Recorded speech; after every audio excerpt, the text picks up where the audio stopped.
नमस्ते मित्रों, आज मैं वीर सावरकर यानी विनायक दामोदर सावरकर के बारे में बताता हूँ और उनके ऊपर जो झूठ बोला जा रहा है उस झूठ की पूरी सच्चाई बता रहा हूँ।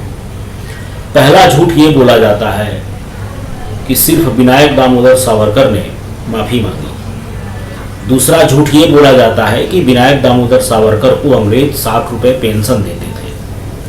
अब आप पूरी सच्चाई जानिए। नेहरू पंजाब रियासत के स्टेट नाभा में प्रवेश किए थे। उस वक्त अंग्रेज़ों ने कांग्रेस के नेताओं, मुस्लिम लीग, हिंदू महासभा यानी कि सभी नेताओं को नाभा में घुसने पर प्रतिबंध लगाया था। जवाहरलाल नेहरू को गिरफ्तार करके नाभा जेल भेज दिया गया। मुकदमा चला और उन्हें 4 साल की सज़ा सुना दी गई। सिर्फ 1 हफ्ते में ही नेहरू जेल से इतने ऊब गए कि उन्होंने न सिर्फ खुद माफ़ी मांगी बल्कि अपने पिता मोतीलाल नेहरू से कहा एक लिखित पत्र के द्वारा कि मुझे इस जेल से आज़ाद करिए। नेहरू ने एक बॉन्ड भरा। उस बॉन्ड में उन्होंने कसम खाया कि अब वह भविष्य में कभी नाभा में प्रवेश नहीं करेंगे। इस गारंटी पर यानी इस माफ़ीनामे पर नेहरू को रिहा किया गया। यह हिंदुस्तान टाइम्स में छपा हुआ है जो नेहरू जी ने बेल मांगा था। आप पढ़िए पूरा डिटेल में। नेहरू जी ने बॉन्ड भर के अंग्रेज़ों से अपनी रिहाई मांगने लगे। ये पूरी खबर है, आप पढ़ सकते हैं। सावरकर 10 साल के बाद एमनेस्टी पिटीशन फाइल किए थे, मर्सी पिटीशन नहीं था। नेहरू मात्र 12 दिनों में थक कर चूर हो गए और उन्होंने माफ़ी मांगी थी कि मैं दोबारा नाभा रियासत में प्रवेश नहीं करूंगा। माय गॉड मिलॉर्ड, मुझे माफ़ कर दीजिए।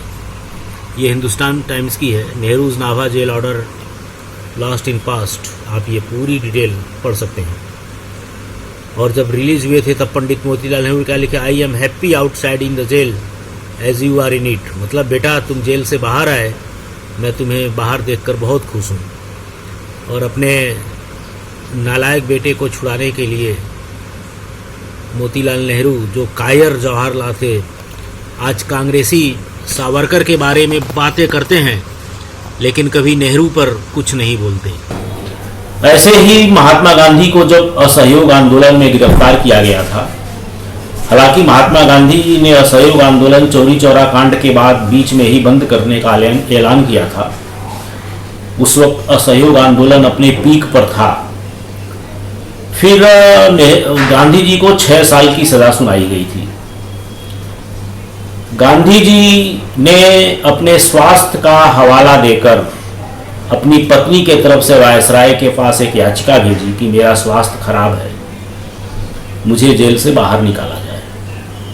और महात्मा गांधी के इस याचिका पर उनकी सज़ा 6 साल से घटा दी गई और उस वक्त उन्होंने जितने दिन जेल में गुजारे थे उतने ही दिन मानकर उन्हें रिहा कर दिया गया। यानी कि सबने ये काम किया है। और मेरा ये मानना है कि आप जिंदगी भर जेल में सड़िए या फांसी के तख्ते पर झूल जाइए, यह कोई बहादुरी नहीं है। वीर शिवाजी महाराज ये हमेशा कहते थे कि जब तुम कमजोर हो तब तुम्हारा लक्ष्य एक गुरिल्ला युद्ध होना चाहिए। जैसे गुरिल्ला लोग युद्ध करते हैं, छुप कर वार करना, दुश्मन को ज़्यादा से ज़्यादा नुकसान पहुंचाना, फिर भाग जाना।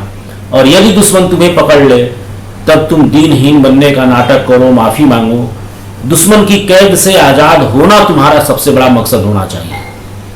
औरंगजेब ने जब शिवाजी महाराज को आगरे के किले में कैद किया था तब शिवाजी महाराज ने औरंगजेब से माफ़ी मांगी थी। औरंगजेब ने कहा था कि यह पहाड़ी चूहा है, मैं इस पर विश्वास नहीं कर सकता। उसके बाद शिवाजी महाराज मिठाई की टोकरी में बैठकर छुपकर आगरे के किले से भागे थे। तो क्या हम शिवाजी महाराज को माफ़ी वीर कहते हैं? भगवान श्री कृष्ण को रणछोड़ कहा जाता है। उन्हें पता था कि एक ऐसा राक्षस था कि जो एक खास एरिया में रहने पर वह अजेय था, उसे कोई मार नहीं सकता था। फिर भगवान श्री कृष्ण युद्ध का मैदान छोड़कर भागे थे और उसके पीछे उनकी मंशा ये थी कि मैं इसे इस एरिया से दूर लेकर जाऊं ताकि मैं इसका वध कर सकूं। और भगवान श्री कृष्ण के तमाम नाम में एक नाम रणछोड़ दास भी है, रणछोड़ राय भी है, यानी युद्ध का मैदान छोड़कर भागने वाला। तो यह तो कोई अपमानजनक बात नहीं है। काकोरी कांड के जितने भी अमर क्रांतिकारी थे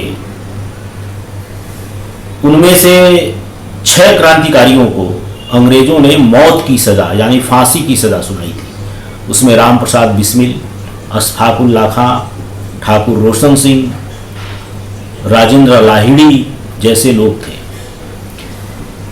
इन्होंने भी अपनी एक दया याचिका वायसराय के समक्ष डाला था और जब वायसराय ने इनकी दया याचिका रद्द कर दी तब कांग्रेस नेता मदन मोहन मालवीय ने 78 गणमान्य लोगों के तरफ से एक याचिका फिर से दायर किया था। उस पर मोहम्मद अली जिन्ना ने दस्तखत किए थे, मदन मोहन मालवीय के दस्तखत थे और भी तमाम गणमान्य लोगों के दस्तखत थे, लाला लाजपत राय के भी दस्तखत थे। हालांकि उस माफी याचिका पर महात्मा गांधी और नेहरू ने यह कहकर दस्तखत करने से मना कर दिया था कि मैं ट्रेन के डकैतों के पक्ष में माफी नहीं, दया याचिका नहीं पेश कर सकता। फिर जब वायसराय ने मदन मोहन मालवीय की तरफ से जो दया याचिका थी वह खारिज कर दी, तब बरेली के रहने वाले एक बैरिस्टर मोहनलाल सक्सेना जेल में जाकर राम प्रसाद बिस्मिल और सभी क्रांतिकारियों से मिले और उनकी तरफ से एक दया याचिका ब्रिटेन के रहने वाले मशहूर वकील मिस्टर पोलक के पास भेजी ताकि प्रीवी काउंसिल के समक्ष दया याचिका पेश की जा सके।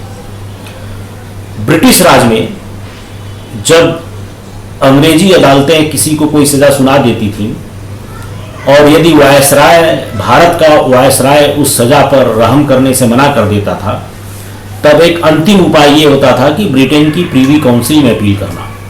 उसमें ब्रिटेन के जो सम्राट या महाराजा या महारानी जो होते थे वह फैसला लेते थे। तब उस वक्त ब्रिटेन के न्यायाधीशों ने ब्रिटेन के महाराजा, सम्राट और महारानियों को ये समझा दिया कि राम प्रसाद बिस्मिल एक आदतन अपराधी है, इसे माफ़ नहीं किया जा सकता।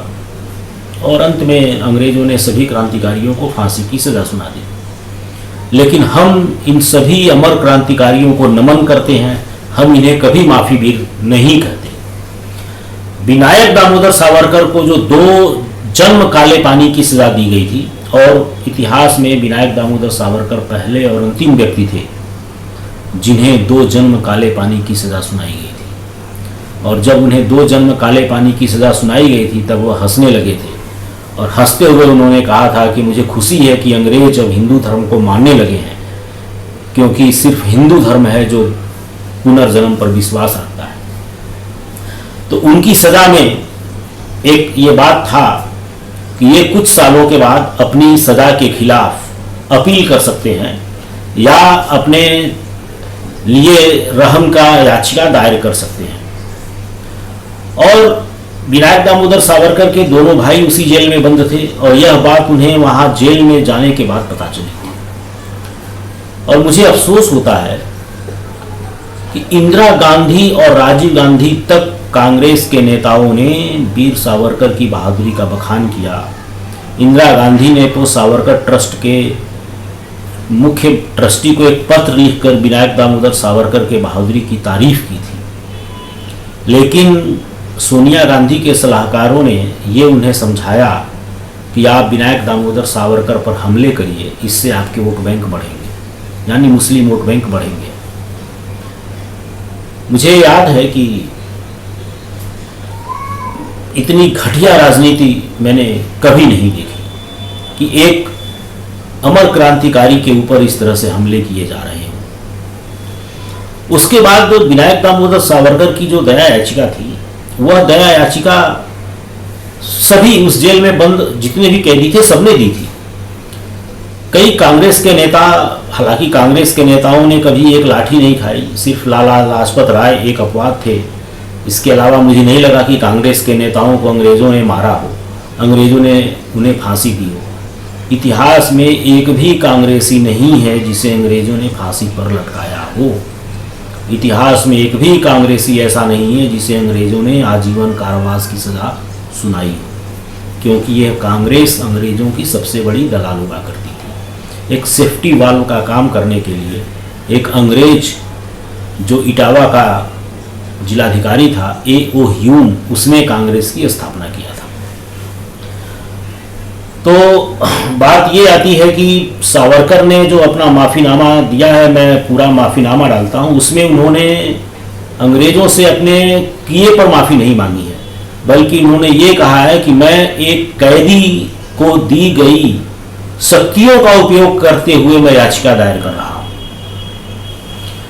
और जो सावरकर को 60 रुपये पेंशन वाली बात है, सावरकर को जब रत्नागिरी जेल में बंद कर दिया गया था, तब अंग्रेजों ने उनकी सभी डिग्री और प्रॉपर्टीज जब्त कर ली थी। उस समय जब अंग्रेज किसी की डिग्री जब्त कर लेते थे, उन्हें काम करने पर प्रतिबंध लगा देते थे, उनकी प्रॉपर्टी जब्त कर लेते थे, तब उन्हें गुजारे के लिए, जब तक उन्हें उनके ऊपर काम करने पर रोक है या उनकी प्रॉपर्टी जब्त है, तब तक उनके परिवार वालों को गुजारे के लिए कुछ रुपए देते थे।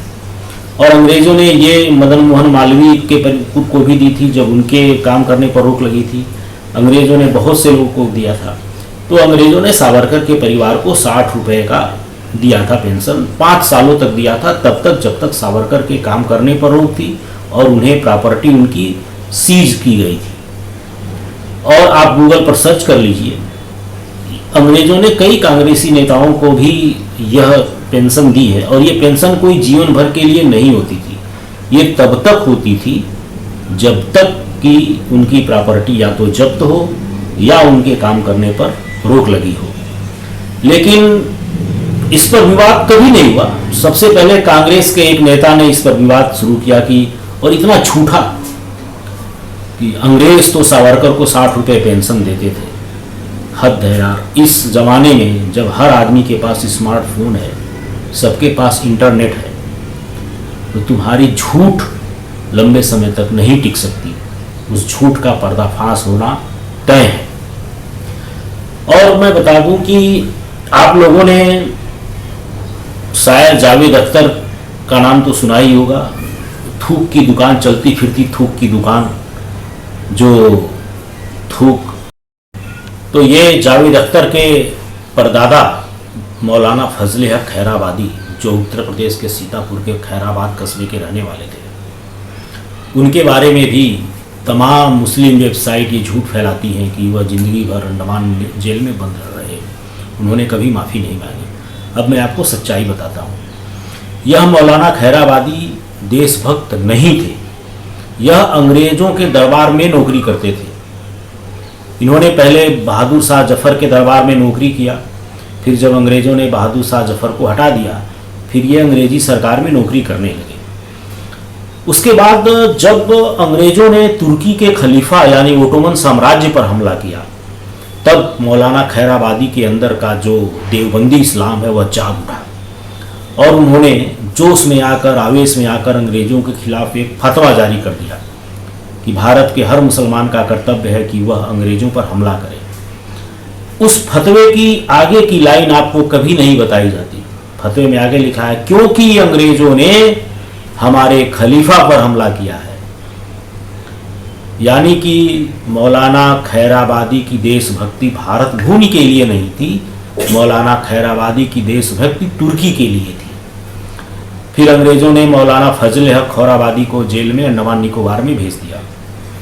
मौलाना फजल हक खैराबादी ने 1, 2, 3, 4, 5 बार नहीं बल्कि 6 बार अंग्रेज़ों से माफ़ी मांगी थी लिखित में कि मुझे माफ़ कर दो माई बाप, मैंने जोश में आकर फतवा जारी कर दिया। इतना ही नहीं, एक पत्र आज भी बरेली के कमिश्नरेट ऑफिस में पड़ा हुआ है। उन्होंने अपने लड़के को ये पत्र लिखा कि तुम बरेली के अंग्रेज कमिश्नर से जाकर मिलो, वह मेरा दोस्त है और उसके द्वारा तुम मेरी फांसी की सज़ा, मुझे जेल से निकालने, मुझे मेरी दया पर सिफारिश करवाओ। तो ये फजल हक खैराबादी की देशभक्ति है। लेकिन चूंकि आज़ादी के बाद इस देश का इतिहास वामपंथियों ने लिखा या मुस्लिमों ने लिखा, तो जाहिर सी बात है कि कभी हमें सच्चा इतिहास नहीं पढ़ाया जाता। इरफान हबीब जैसे कट्टर मुस्लिम जो अंग्रेज को, औरंगजेब को एक नेक और मसीहा बनाते हैं, जो ये लिखते हैं कि अकबर तो अपनी मुगल दरबार में बैठा रहता था और लोगों तमाम महिलाओं से राखियां बंधवाता था, उन्होंने आपको कभी नहीं बताया कि अकबर ने अपनी सगी में मेरी बहन के पति बैरम खान का कत्ल करवाकर अपनी सगी में मेरी बहन से विवाह किया था। तो ये इतिहास की घटनाएं हैं, क्योंकि वामपंथियों और मुस्लिमों ने ही भारत का इतिहास लिखा है, इसीलिए कई पक्ष हमसे छुपा लिए जाते हैं। धन्यवाद मित्रों, उम्मीद करता हूं कि आपको यह वीडियो पसंद आया होगा। एक ब्रिटिश पत्रकार ने अंडमान के सेलुलर जेल जाकर उस जेल में कैद विनायक दामोदर सावरकर को फिल्माया था। उसका लाइव फुटेज आप आगे देख सकते हैं।